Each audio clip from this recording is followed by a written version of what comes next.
สบายดีเมื่อนี้มานอนป่ามาใส่แฮวหนูใส่กระแตบหนูย่างมา4-5 ชั่วโมงจึงฮอตตอนนี้ก็เวลา2 โมงเริ่มมาใส่กระแตบหนูมาไกลบ่ฮู้ว่าสิได้บ่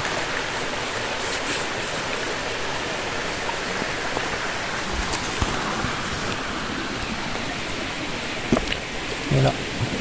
กระแตบหนูเอามันต้นใส่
มา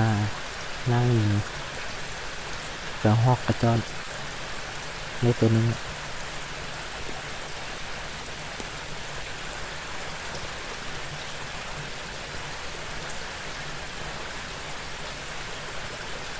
นั่งกระหอกกระจอน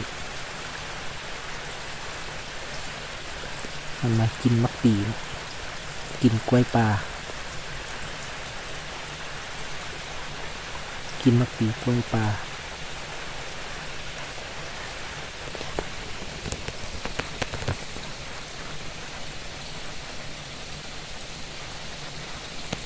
หอกมากินมักปีกล้วยปลา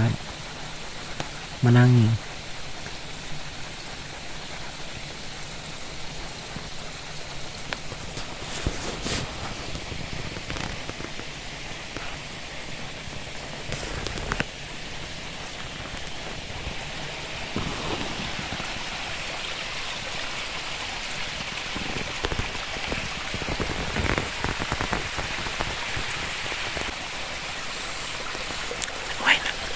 ว่ายน้ำมานั่งนกนั่งกระหอก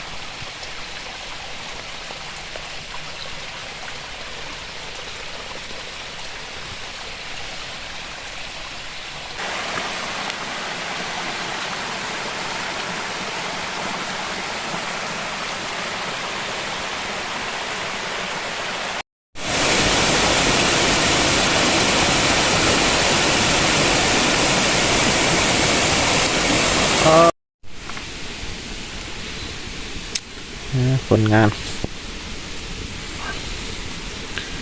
พออยู่พอกินนกกันในกะจ้อน2 ตัว